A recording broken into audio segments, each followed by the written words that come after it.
Привет, друзья! Как дела? My name is Fedor, and today let's talk about emotions. How do we properly describe how we feel? The English logic will be different from Russian because in the Russian language you don't feel an emotion. Emotion feel you. And that's very true of a lot of Russian sentences when it comes to emotions.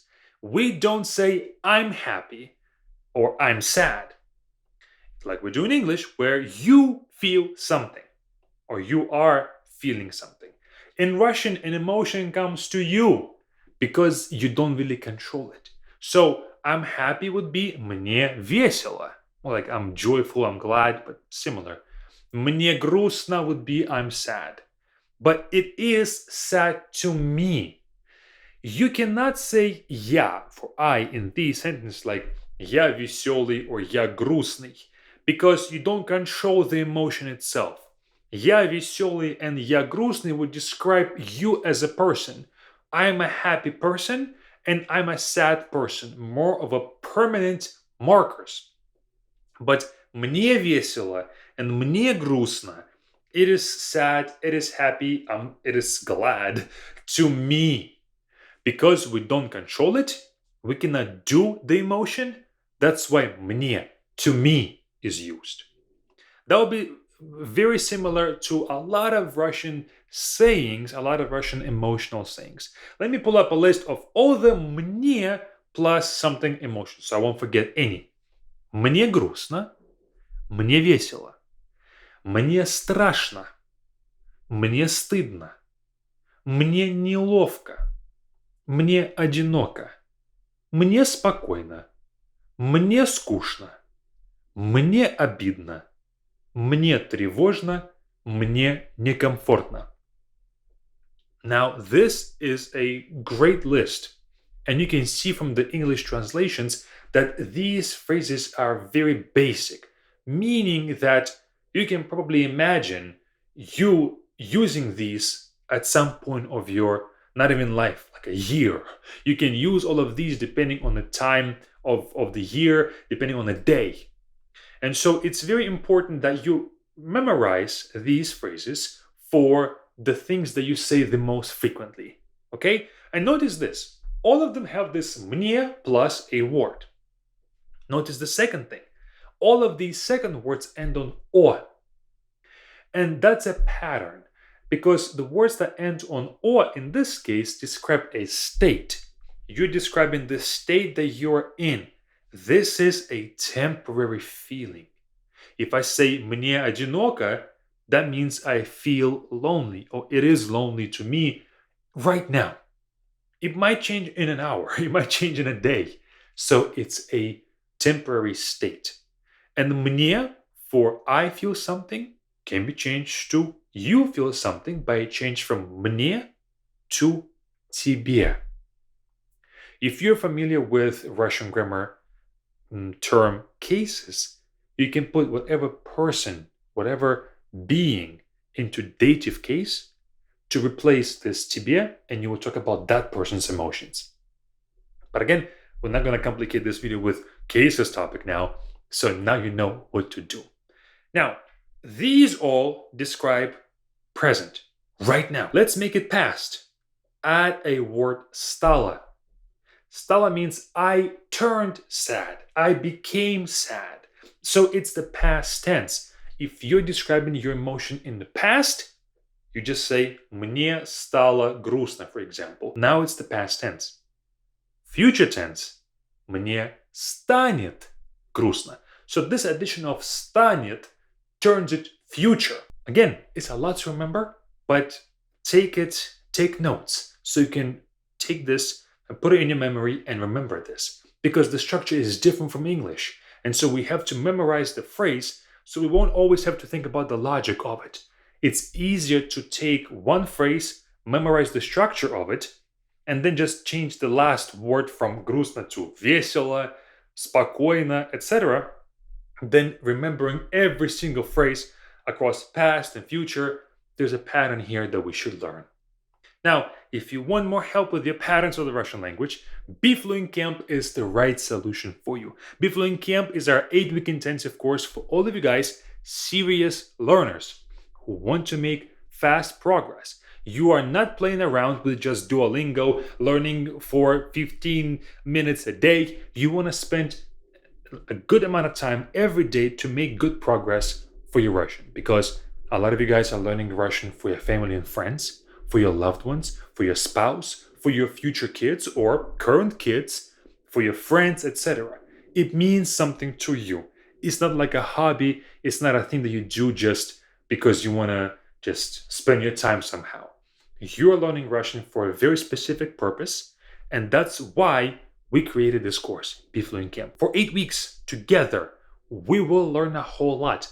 We have curriculums for beginners, for intermediate students, and for advanced students. You can join us with the first link in the description.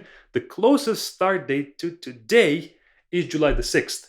But we do these camps twice a year, so if you want to join after July the 6th, you can always click the same link and you will find all the information about our upcoming camp. Okay? All right, now let's continue. This structure, мне грустно, is not the only structure that we use in the Russian language for us to talk about emotions. Let's go back to English. When we said I am sad, we use this I here. And I in Russian is я. We have some emotions that we describe through verbs, through actions. Again, we have a list. Я нервничаю. Я переживаю. Я злюсь. Я обиделся. Feminine, я обиделась. Я радуюсь. Я боюсь. Я скучаю. Full phrase. Я скучаю по тебе. And я горжусь тобой. The last two we had to add тебе, тобой, because without them it would be incomplete. The other phrases are complete without any addition of who we miss, who we are proud of. We cannot just say, I'm proud, I miss. We have to say, I miss who, I'm proud of who. So now these describe a certain feeling through an action. And notice this. So the first verb, я нервничаю. In English, again, it's the same structure, I am nervous. So you're describing you as a state, what kind of feeling you have. In Russian, нервничаю is a verb, so it's an action. Don't ask me why, don't ask me the logic. How can you be nervous in an action? It's a continuous thing that you do. I don't know why that's the case, but it is the case. And so now we have to remember the second structure with я, or in fact, you can replace я with any other person. Let's say you're nervous, she is nervous. Just make sure that you conjugate the verbs correctly. That's the second group. And we also can use я in another structure that is very common. Я чувствую себя. Я чувствую себя means I feel. Word to word is I feel myself. So if I add я чувствую себя хорошо, I feel good. I feel myself good. That's kind of word to word. But this will mostly talk about your health. It's an emotion, yes, but it's mostly talking about the state when it comes to you being healthy or not healthy. Я чувствую себя хорошо. A person can say this after they've been sick. Now that they have recovered, they can say я чувствую себя хорошо. Or я чувствую себя плохо. I don't feel good or I feel bad. Я чувствую себя отлично. I feel great. Or something more in the middle. Я чувствую себя нормально. I feel okay. So this я чувствую себя plus any good, well, great, bad means I feel a certain way health-wise. And the last one, the last topic is when we are expressing emotion by something else doing something to us. For example, in English, we have this annoys me. We can sometimes say I'm annoyed, but in Russian, we have to say what annoys us. We cannot just say I'm annoyed without what annoyed us. So we have certain phrases that can only be used like this. Меня это раздражает. Let's stop here. Меня means me. Это means this, раздражает annoys. Меня это раздражает. This annoys me. So this in English would be more like a fact. This annoys me. So it's something that the thing does. The Russian language, even though it's keeping the same structure, will be focused on the emotion itself more. So you're mostly describing yourself, how you feel in this moment. Меня это раздражает. This annoys me. So it describes your feeling more than the English sentence would. And that's why Russians go for this logic as well when talking about emotions. So let's keep going. Меня это злит. Меня это бесит. Меня это пугает. Меня это радует. Меня это расстраивает. Меня это смущает. And you see the translations on the screen as well. So now this will change a little bit from I'm mad, I'm annoyed to this annoyed me. This made me mad. Different approach to it a little bit. Slightly different from English logic as well. This is a vocabulary heavy lesson with a slight detail of structure and logic. I hope that you can take it and use it in your own Russian whenever you see fit, because now you know how to choose the perfect phrase. Join us if you need more help with your Russian to learn more intensely, and with more help with me helping you throughout our 8-week intensive course, Be Fluent, and click this button right here to join.